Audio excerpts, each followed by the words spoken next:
Hi, my name is Keith Bush. I'm the principal of Parsippany High School.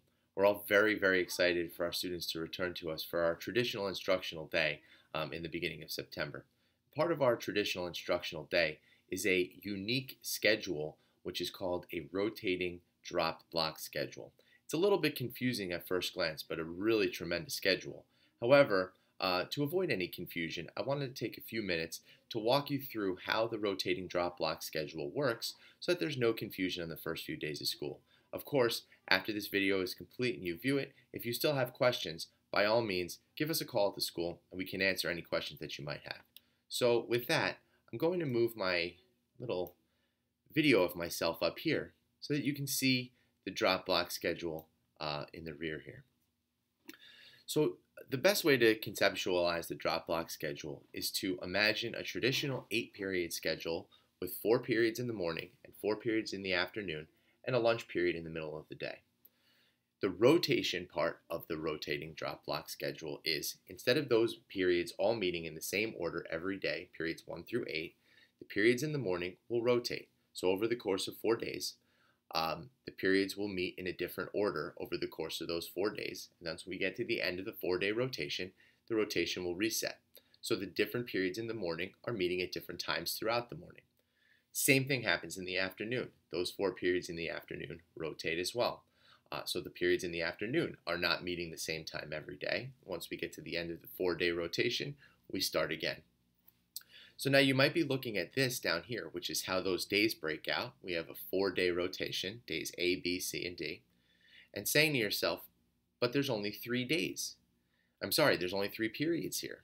Yes, that is because we haven't brought in the dropped block portion of the schedule.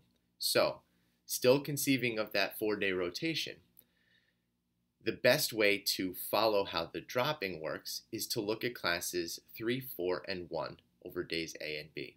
Notice on day A, class 1, 2, and 3 are meeting, but no 4. 4, instead of meeting, drops out of the schedule on a day A. So period 4 does not meet. That class, there is no study hall, there's no replacement. The class simply doesn't meet on that day. On day B, a few things happen. Number one, notice that class 3, which was right before lunch on day A, moves up in the schedule and is now the middle portion of the morning. Class 4, which wasn't meeting on day A, bumps into the schedule and is now the period that meets right before lunch. Class 1, which met block 1 on day A, drops out of the schedule. And so on day B, only classes 2, 3, and 4 are meeting. Class number 1 doesn't meet. If we continue following through the 4-day rotation, you can see that same pattern repeat. Class 3 moves up and is now the first period that meets. Class 4, which was before lunch, moves up to the middle portion of the morning. And Class 1, which didn't meet on day B, re-emerges into the bottom of the morning.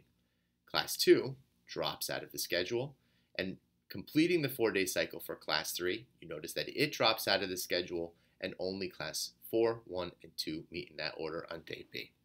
So essentially what you have, instead of 4 periods meeting every day for 4 days, is 3 of the 4 periods meeting each day on a rotating basis, and 1 period each morning dropping out. And that same pattern happens in the afternoon. You can see Class 5 rotates down and then drops out. On day A, Class 8 doesn't meet, but then on day B, Class 8 emerges. You can see here in the middle of the schedule here, we have this period of time that says lunch and labs. That is our unit lunch. So embedded also in the schedule is the fact that students all stop in the middle of the day for 50 minutes to enjoy lunch together. We have multiple eating locations and food service locations set up throughout the school. Both are cafeterias. There are seating areas in the hallway. Both are courtyards.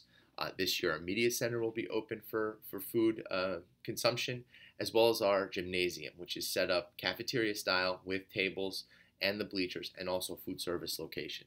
So during that 50-minute period during the middle of the school day, the school essentially shuts down for instruction and the students all have an opportunity to eat lunch together. The benefits of the unit lunch are many. But the specific benefits are, number one, students can use some of that time to meet with teachers for extra help. So if there's conflicts after school, sports, or clubs, students can arrange and schedule extra help sessions with teachers during the unit lunch. Um, Additionally, the clubs can meet during unit lunch, so that prevents some athletic extracurricular conflicts because clubs can meet during the middle of the day, and then students can focus on their athletics after school. But I think the most important piece to this is everybody's eating lunch at the same time, so nobody's eating lunch by themselves. There's no situation where one student's best friend is eating a different lunch period than them. Every student is eating at the same time, so everybody's able to eat lunch with their social group and feel like they're socially connected all during that period of time. Additionally, 50 minutes is quite a long period of time. Most of our students only take about 20 to 25 minutes to eat lunch, and so the rest of that time is free.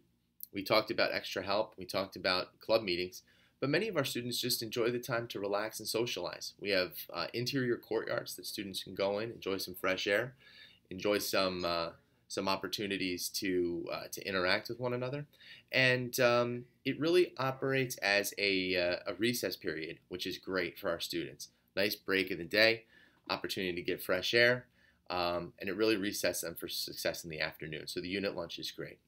And the last thing I'm going to say, because this is a pretty long video, is that our science classes, those classes are going to take some of the time out of unit lunch to meet in their labs. So anytime a science period meets immediately before or immediately after unit lunch, so in this case, let's say class 4 in this student's schedule is his or her science period, this student is going to remain in this science class for an additional 25 minutes, which is going to take them halfway through unit lunch, and then they'll be released to eat their lunch in the second half of the period. It's more than enough time, and that's going to be this student's lab period for the day.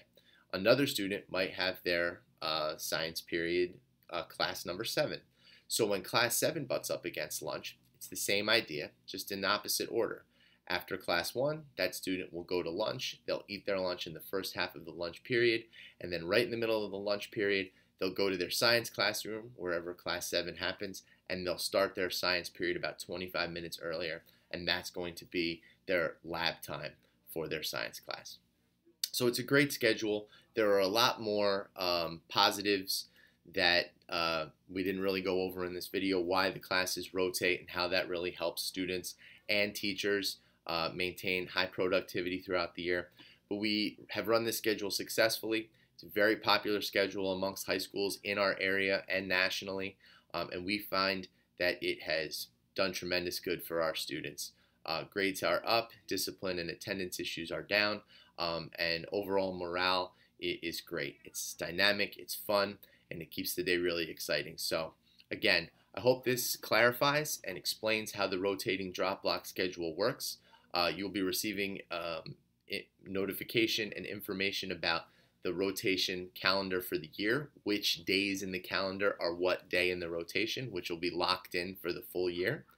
And again, if you have any questions about how the rotation works or the rotating schedule throughout the course of the year, please give us a call at Parsippany High School and we'd be happy to help you. Again, we're looking really forward to having all of our students back with us in September. Have a great day and go Red Hawks.